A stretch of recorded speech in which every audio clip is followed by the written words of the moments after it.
노년의 지혜, 부처의 가르침으로 본 5가지 원칙, 돈을 지켜라, 경제적 독립의 지혜. 서울 송파구에 살던 73세 이정분 씨는 퇴직금과 전세보증금으로 모은 2억 원을 큰아들의 치킨 프랜차이즈 사업에 투자했습니다.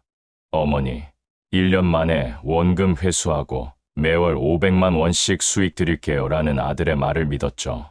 하지만 코로나19로 매출이 급감했고 임대료와 인건비를 감당하지 못해 6개월 만에 가게를 정리해야 했습니다. 이정분 씨는 하루아침에 무일푼이 되었습니다.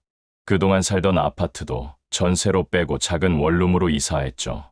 생활비를 위해 아들에게 손을 벌려야 했지만 아들은 제가 더 빚이 많아서 라며 한 달에 30만 원만 드릴 수 있다고 했습니다. 며느리는 시어머니와 눈도 마주치지 않았고 손자들도 할머니 집은 너무 좁아서 싫어라며 오지 않았습니다. 돈이 있을 때는 모두가 날 존경했는데 없으니까 투명인간 취급이에요. 자식이라도 마찬가지더라고요. 이정분 씨의 한숨 깊은 고백입니다. 부처의 가르침을 보면 부처는 자신이 자신의 의지처가 되어야 한다 라고 말씀하셨습니다. 이는 단순한 정신론이 아닙니다. 법구경에서 지혜로운 자는 자신의 재산을 올바르게 관리한다고 하셨대. 경제적 기반 없이는 진정한 독립이 불가능합니다.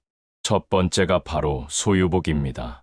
이는 정당하게 얻은 재산을 지혜롭게 보존하고 관리하는 것을 의미합니다. 특히 재산의 4분의 1은 현재 생활비로, 2분의 1은 사업 투자로, 4분의 1은 비상시를 대비해 저축하라고 구체적으로 가르치셨습니다. 노년의 돈은 단순한 생활비가 아닙니다. 그것은 존엄을 지키는 방패이자 타인에게 의존하지 않을 자유를 보장하는 토대입니다. 비교는 독이다. 평등심의 실천. 부산 해운대구 아파트 단지에 사는 68세의 안미자 씨는 매일 오후 2시면 어김없이 1층 카페에 모이는 동년배 친구들과 시간을 보냈습니다. 그런데 대화 주제는 늘 자식 자랑이었죠. 우리 큰딸이 캐나다로 이민 가서 초대해줘서 3개월 다녀올 예정이야.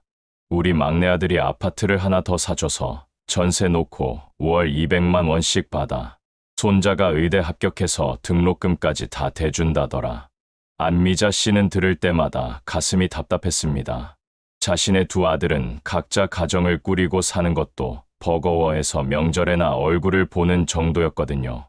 해외여행은 꿈도 꾸지 못했고 용돈은 월 50만 원이 전부였습니다. 손자들은 학원에 바빠 할머니와 시간 보내는 것을 귀찮아했죠. 점점 우울해진 안미자 씨는 잠도 못 자고 식욕도 잃었습니다. 결국 스트레스가 쌓여 우울증까지 왔습니다. 남들과 비교하지 말라는 의사의 말에 그게 말처럼 쉬운가요? 똑같이 자식 키우고 살았는데 라며 울먹였습니다. 부처의 가르침 부처는 비교는 모든 고통의 뿌리라고 명확히 가르치셨습니다.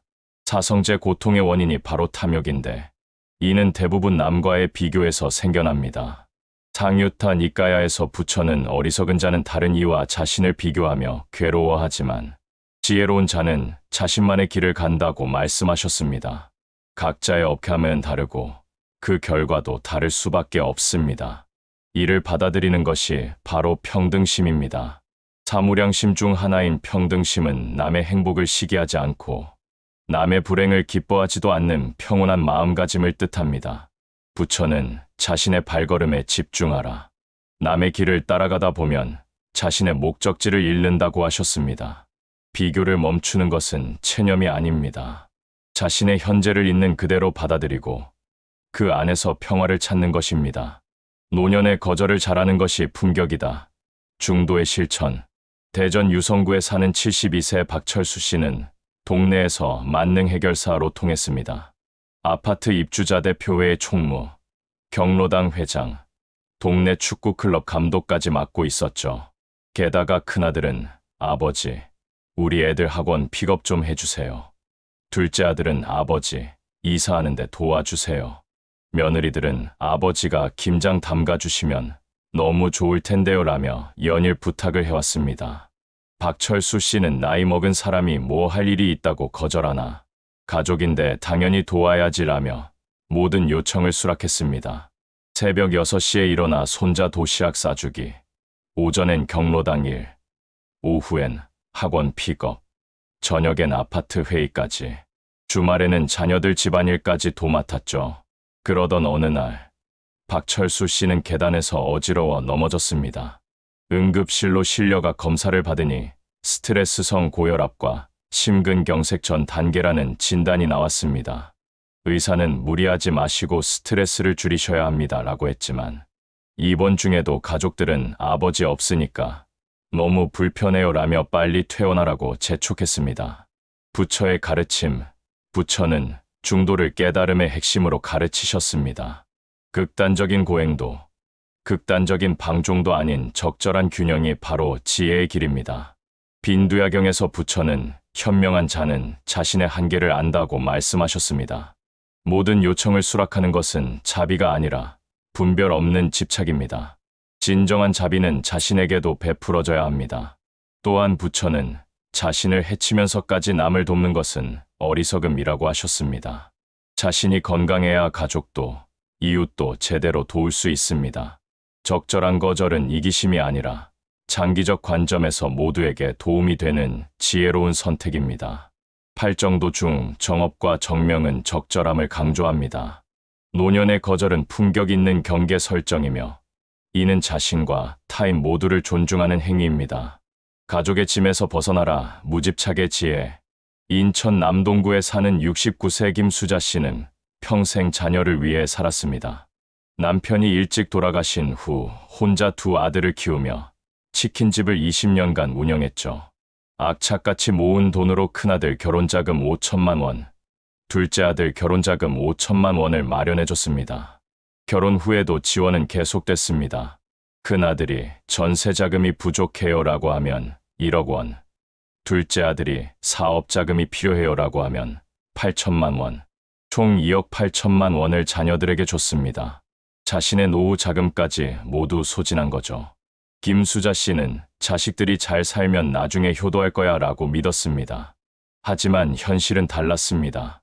결혼 후 아들들은 각자 바쁜 삶에 매몰됐고 명절에도 처가 일정이 있어서 아이들 학원 때문에라며 얼굴 보기 어려워졌습니다.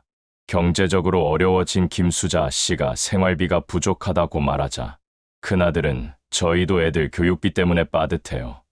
둘째는 형이 더 많이 받았으니까 형이 책임지세요라며 서로 밀었습니다. 결국 김수자 씨는 기초생활수급자가 되어 월 70만 원으로 원룸에서 홀로 지내고 있습니다. 내 인생이 뭐였나 싶어요. 자식 위해 평생을 바쳤는데 이제 나는 남의 신세가 됐네요. 부처의 가르침. 부처는 집착이 괴로움의 직접적 원인이라고 가르치셨습니다. 여기서 집착은 물질에 대한 집착뿐만 아니라 가족에 대한 맹목적 헌신도 포함됩니다. 상응부 니까야에서 부처는 모든 존재는 자신의 업의 주인이며 자신의 행위의 결과를 받는다고 명확히 말씀하셨습니다. 자녀 역시 독립된 개체이며 그들의 인생은 그들이 책임져야 합니다. 진정한 사랑은 상대를 소유하려는 것이 아니라 독립적 존재로 인정하고 놓아주는 것입니다. 사무량심 중 하나인 희는 남의 행복을 기뻐하되 그 결과에 집착하지 않는 것을 의미합니다. 부처는 자신을 버리고 남만을 위해 사는 것은 어리석음이라고 하셨습니다. 자신을 소중히 여기지 않으면서 남을 진정으로 사랑할 수 있을까요? 가족으로부터의 적절한 독립은 이기심이 아니라 건전한 관계의 시작입니다. 혼자 있는 힘을 길러라. 독립적 수행의 완성. 광주 서구에 사는 75세 홍성일 씨는 아내를 떠나보낸 후 극심한 공허감에 시달렸습니다. 50년간 함께 살던 아내가 갑작스런 뇌출혈로 세상을 떠난 후 집 안의 모든 것이 낯설게 느껴졌죠. 밥 먹는 것도, TV 보는 것도, 잠자리에 드는 것도 혼자라는 게 견디기 어려웠습니다. 처음에는 자녀들에게 자주 전화했습니다.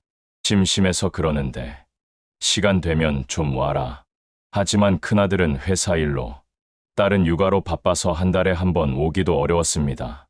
와서도 한두 시간 있다가 집에 일이 있어서 라며 서둘러 돌아갔죠. 홍성일 씨는 점점 우울해졌습니다. 이렇게 외롭게 죽는 건가 싶어 막막했죠. 그러던 중 동네 도서관에서 명상 프로그램을 발견했습니다. 처음엔 나이 든 사람이 명상이 무슨 소용이라고 생각했지만 시간이 너무 길어서 참여해봤습니다. 3개월 후 변화가 생겼습니다. 홀로 앉아 책을 읽는 시간이 즐거워졌고 산책하며 계절의 변화를 느끼는 것도 소중해졌습니다. 혼자서도 웃을 수 있게 됐죠. 아내가 없으니 외롭지만 그 안에서도 평화를 찾을 수 있구나라는 깨달음을 얻었습니다. 지금은 매일 새벽 5시에 일어나 명상하고 오전엔 독서, 오후엔 산책하며 규칙적인 일상을 보내고 있습니다. 자녀들이 아버지가 많이 밝아지셨네요 라며 오히려 걱정을 덜게 됐다고 합니다. 부처는 혼자 있음을 즐겨라 라고 말씀하셨습니다. 이는 고립을 의미하는 것이 아니라 타인에게 의존하지 않는 내적 완성을 뜻합니다. 법구경에서 혼자 있어도 악을 짓지 않고 혼자 있어도 해탈을 위해 정진하라고 하셨대. 진정한 수행은 혼자 할 때 깊어집니다. 부처 자신도 깨달음을 얻은 후 7주 동안 홀로 그 기쁨을 만끽하셨습니다. 팔정도 중 정념과 정정은 모두 개인적 수행입니다. 다른 이의 인정이나 격려 없이도 스스로 마음을 관찰하고 집중할 수 있을 때 비로소 진정한 자유를 얻습니다. 마지막 설법에서 부처는 자등명, 법등명이라고 하셨습니다. 자신을 등불로 삼고 법을 등불로 삼으라는 뜻입니다. 누구도 대신 살아줄 수 없는 노년에 자신만의 등불을 밝힐 수 있는 힘이야말로 최고의 자산입니다. 부처는 생로병사를 피할 수 없는 현실이라고 하셨지만 동시에 그 안에서도 평화를 얻을 수 있다고 가르치셨습니다. 노년은 인생의 마지막 수행처이자 평생 쌓아온 지혜를 완성하는 시간입니다. 경제적 독립을 통한 존엄 유지, 비교하지 않는 평등한 마음, 적절한 거절을 통한 균형 있는 삶, 가족으로부터의 건전한 독립, 그리고 혼자서도 평안한 내적 완성. 이 5가지는 부처가 제시한 해탈의 길을 노년의 현실에 적용한 실천적 지혜입니다. 모든 것은 변한다 안에케는 무상의 진리를 받아들이되 괴로움에서 벗어날 수 있다는 데는 희망을 잃지 않는 것. 이것이 바로 불교적 노년의 자세입니다. 노년은 끝이 아니라 지혜의 완성이다. 지혜의 완성이 됐다고 생각되시면 구독을 아니면 구독과 좋아요 눌러주세요.